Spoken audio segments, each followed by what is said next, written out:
I'm standing here today with the recognition that this is not a typical drasha.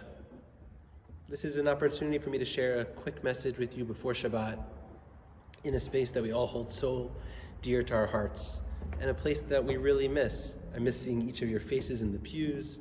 I miss speaking and davening. I miss schmoozing on the sides or in the back or out in the lobby, which is preferable. And there's a lot to miss in our lives today.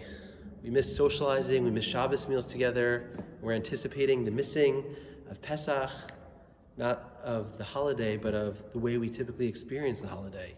Together with family at an open seder at shul, with our normal foods and our normal traditions. Instead, this year, everything is different. And these losses extend to a loss of a sense of control over our lives, a loss of knowing what the future is going to bring, a loss of knowing that today is going to be kind of similar to yesterday or to tomorrow. And while this feeling of loss is something we have to continue to name and acknowledge, along with the feelings that come with it, sadness, anger, fear, it's also deeply connected to a notion in this week's Parsha, and that's the idea of sacrifice. And sacrifice is a little bit different than loss, because while loss seems to exist in a vacuum, or is the absence of something, sacrifice is about taking that loss and recognizing how it continues to affect the world and how it can change the world. And as each of us experiences the loss and the changes to our everyday life, on the one hand, we recognize that there are other people in this world who are experiencing loss at such a different level.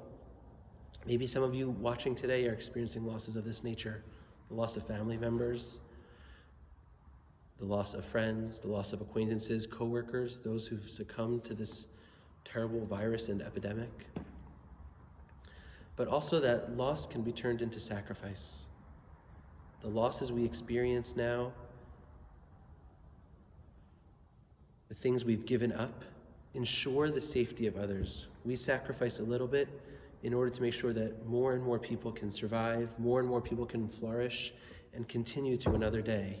It's hard to see that. Just like when one brings a sacrifice in the Beit HaMikdash, one comes close, Kuf Reish Bet, to come close with their sacrifice.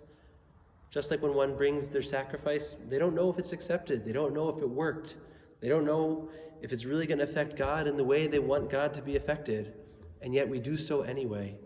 So to hear, even when we can't appreciate the results of our actions, we can't necessarily see the consequences of each time we decide to stay home instead of going out, we have to believe that with these sacrifices, we are ensuring the continuity of the world. I want to wish everybody such a beautiful Shabbat, a Shabbat filled with peace, with comfort, with a break from technology, a Shabbat filled with love that one can receive from themselves, from those in their family, and from Hashem. And pray that with the sacrifices that we're each making, with the losses that we're each feeling, we can live to another day where we can continue to build this world with chesed and kindness and love. Shabbat Shalom.